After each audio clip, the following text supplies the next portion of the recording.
Welcome back. Real Madrid have lost 1-0 to Espanyol, and I do not like some of the stuff I'm seeing from this team. I want to talk about it. I touched on it a little on Twitter, but I'm going to delve more onto it on a video format because I can show more here and just talk about the team. Okay, let me just talk about the game first, right? 1-0 loss against Espanyol away. Espanyol team that's fighting relegation right now, so this result is very disappointing because this is the type of game where you have to win, especially this point in the season. You have to win every single point possible. Real Madrid, over the past few games, the run has been very favorable to them. They play Las Palmas, Salzburg, Valladolid, Brest, Espanyol away. And you see here, four goals against Las Palmas, 5 against Salzburg, 3 against Valladolid, 3 against Brest. And I think before that was 5 against Celta Vigo in the Copa del Rey before the Las Palmas game. But today, against Celta Vigo, 0 goals and a 1-0 defeat. Coming into this game, I was pretty confident that Real Madrid can continue that scoring streak that they have, scoring three plus goals every single game. But it didn't happen today. It didn't happen because Espanyol defended really well. I said it. I don't think any team has defended Real Madrid quite as well as Espanyol this season. The way they defended, they completely shut out the middle regions, the central areas. They forced Real Madrid to go out wide, and I'll talk about why that didn't work for Real Madrid when they go out wide, but Real Madrid couldn't create anything. The best chance of the game was probably from Rodrigo, from his own individual brilliance, where he hits the bar, the keeper saves it, and yeah, very, very disappointing result. So let me move on to the more, I guess, tactical side from what I'm seeing, and let me know if you guys can. Let me know if you think I'm saying the right stuff, I guess, because obviously I'm not the only one who watches the games, but these are just my observations from the game, right? First of all, I talked about it on Twitter. I did like a little mini thread here, and these are some of the stuff I listed, right? Real Madrid issues tactically versus Espanyol and similar teams. First, Carlo making his front players narrow, letting the fullbacks hold width. I'll talk about that. I'll delve on that a little bit more. In build-up, the central regions is mostly covered, so they resort to progressing the ball throughout wide, right? When you play teams like these against Espanyol, against like Leganés, all these teams, right, that defend really deep, they don't let you have space in the middle. In and around their box, you literally have no space because they're trying to close that out. So what you have to go to is the wide areas, right? But for Real Madrid, the wide areas, and yes, they change here and there, right? But recently and throughout this season, most of Real Madrid's most threatening players, they come more narrow. Like so Vinny, Rodrigo, Mbappe, Jude, they're more narrow. They're in that congested area where you can't really feed the ball into. So Real Madrid resort to going to their wide players, which are their fullbacks, in Mendy, Fran Garcia, and Lucas Vázquez majority of the times this season. But the problem there is, right, if the ball goes to those fullbacks, they aren't great 1v1 players. They aren't great dribblers. Mendy can't really put a good cross in. Mendy can't beat his man. Fran, he's very energetic, but he's not a good 1v1 player. Technically, he's very weak. He can't beat his man and put in a cross. Same goes for Lucas Vázquez on the right side, right? He's not very athletic. He can't beat his man 1v1. He can put in a good cross here and there, but it's not consistent enough. And what he resorts to doing is just passing the ball inside to a player in a congested area, and that recycles the ball again. So it's an endless cycle of just recycling the ball with no really intent when the ball goes out wide from the fullbacks, because the fullbacks, it's not their fault. I don't know why Carlo has put them in these positions. They're just not capable of creating stuff from out wide when Real Madrid need them to. So let me focus on the tactic ball, right? So imagine this number 20. Don't mind the numbers, right? Imagine this is Fran Garcia. This is how Real Madrid set up today. You have Fran Garcia out wide. You have Lucas Vázquez. Imagine this Lucas Vázquez out wide. You have Dani Ceballos here to progress the ball. You have Asensio here, Tchouaméni here, and you have Valverde in this space right here. Real Madrid today, the way they progress the ball, not really through these central regions. The ball will come, right? They'll try to find a wide player. Either it was Fran Garcia, or the ball will rotate to someone like Tchouaméni, and then Tchouaméni would go to a player like Lucas Vázquez. When the ball gets here, Sometimes Rodrigo will be out here collecting the ball instead of Vasquez, but I don't like for Rodrigo's case. He did well today, trying to beat his man out wide, trying to make things happen. But I'm mainly talking this from the perspective of when the fullbacks get the ball, because that happens a lot of times, and Real Madrid get nothing out of him. Right? Let me use Fran as an example first. Fran gets the ball here. Again, Fran isn't a good 1v1 player. Most of the time, Vini has to come from this narrow position right here to receive, and then he tries to make something happen. I'll talk about that more later. What I want to happen is Fran staying a little bit around here, Vini to collect the ball here, and then Vini to run at the defense and try to make things happen, right? And if Vini needs support, Fran can overlap, not receive the ball on feet, right? Not receive the ball on feet from someone like Ceballos here, and then try to make something happen. I want Vini to collect here, and then Fran can attack and make the overlapping run. Because Fran, when he gets the ball to feet, it's not good. It's not good. Same thing out here, right? And Rodrigo did this quite a lot in the game. Rodrigo gets the ball out here. I don't want Lucas Vasquez to receive the ball to feet here. I want Rodrigo to receive, and then if Vasquez wants to support Rodrigo, make that overlapping run. Rodrigo passes, and then try to do something in the box. Both of our fullbacks, they're not like today in Fran and Vasquez. They're not the type of fullbacks where you want to give the ball to their feet and then watch what happens, because they're not good. They're not good at that. So that was one of the major problems, and this has been something I've been really annoyed with this whole season, not just this game. The application of Real Madrid's fullbacks, the way they play, their intent in the games, it's super disappointing. It's super disappointing. Not just people talk about the defensive side a lot, but even on the offensive side, right? Super, super disappointing. Even someone like Fran Garcia was very energetic. He likes to get up and down the pitch. He likes to attack. Even he, super disappointing going forward, because, again, his crossing is pretty mid.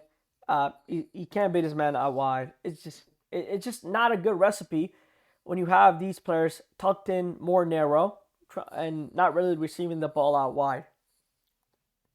So I have some pictures here, if you guys don't mind. Let me pull this up right here. Okay, first picture, right? This position right here, this is where I want to see Vini receive the ball. Out wide, and he can face off his man 1v1 and score a goal. This is the position from where Vini scored his only goal of the game, which was offside. But look at this position right here.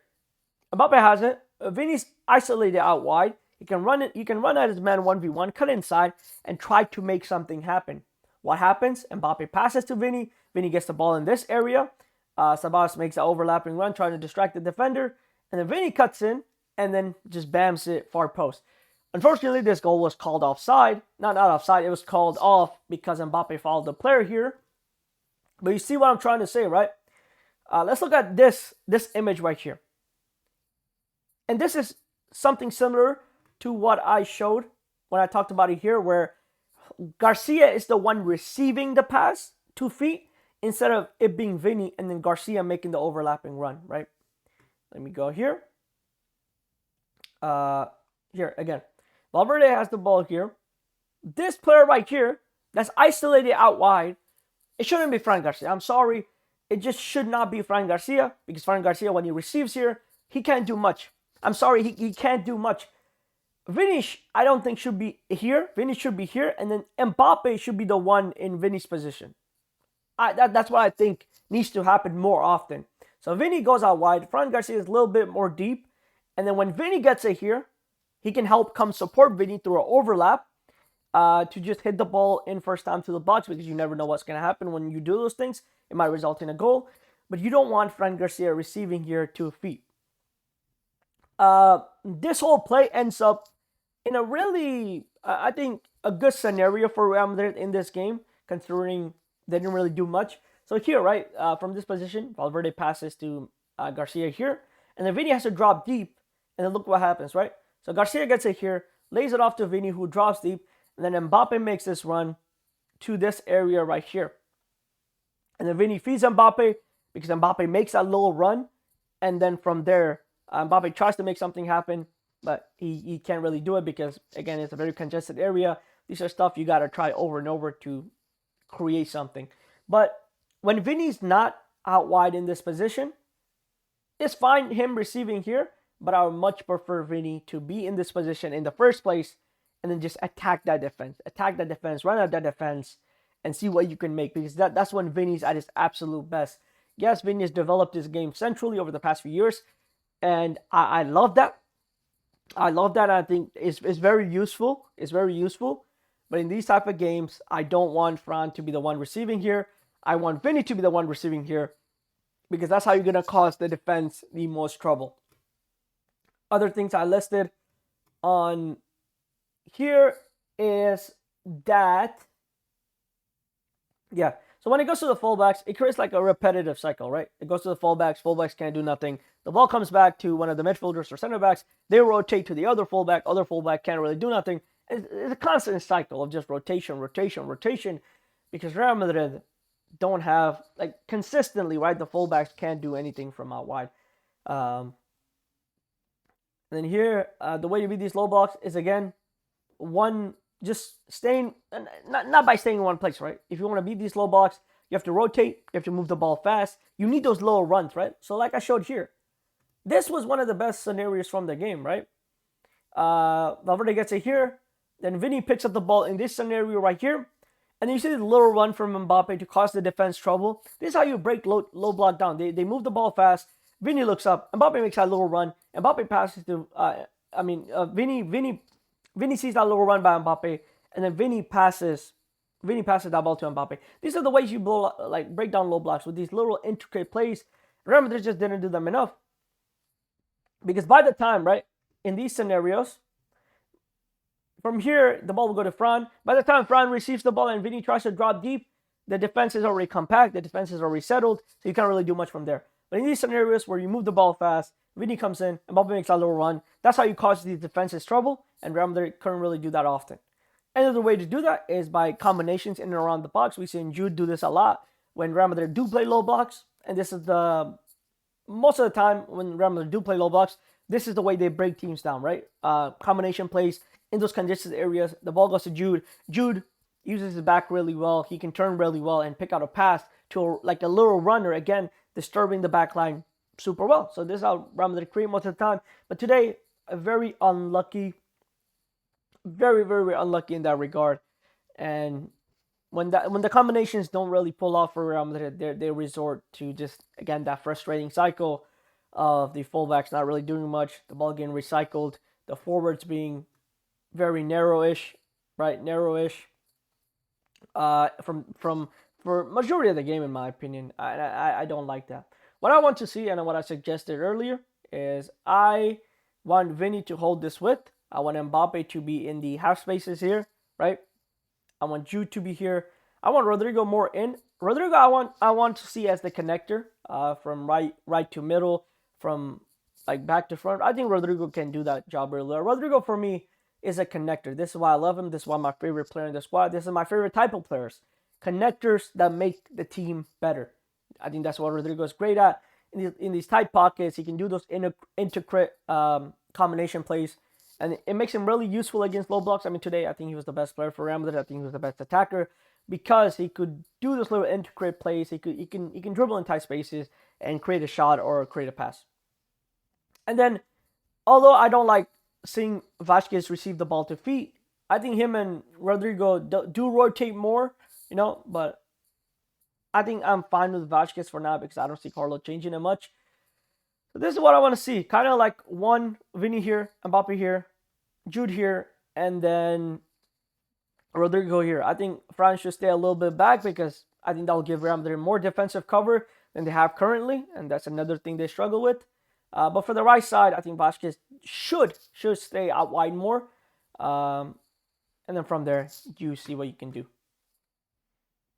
Right now, Real Madrid are still first in the table. But if Barcelona win tomorrow, Barcelona are 4 points off. Atletico, they're 1 point off. The game next week against Atletico is super important. It's probably Real Madrid, probably their biggest game of the season so far, considering the implications to the title race. So that's a must-win game. And yeah, that's all I really had to talk about. I don't know what else I forgot to mention. Let me think. What else did I forget to mention? So So I talked about the repetitive cycle. I talked about the fullbacks receiving the ball to feet instead of being the ones that overlap and the wingers kind of receiving. Yeah, one more. Oh yeah, I forgot. The thing with Mbappe and Vinny, look, are they perfect partners? Is it like Mbappe? Is it like Benzema and Vinny? No, but I think they can replicate it to a very good degree. I think they can be a very good they can form a very good partnership. Right now, Vinny himself individually over the past month, he hasn't been great, right? And that's when we've seen the best period for Mbappe. In the first half of the season, Vinny was Real Madrid's best player. No doubt about it. He was Real Madrid's best player. But that was when Mbappe was out of form the most for Real Madrid. So I think the time periods where they have played together hasn't really hasn't really gelled for them, right? When one was good, the other was bad. When the other was good, one was bad. I think we have to be patient. I think all of us have to be patient. Give them the time. When they find that rhythm, when they find that time period where they're both hitting, they're both fine form, because Vinny has been in and out of the squad for the past month. It's really hard for him to build off of that and gel with the squad when he's been out for that much.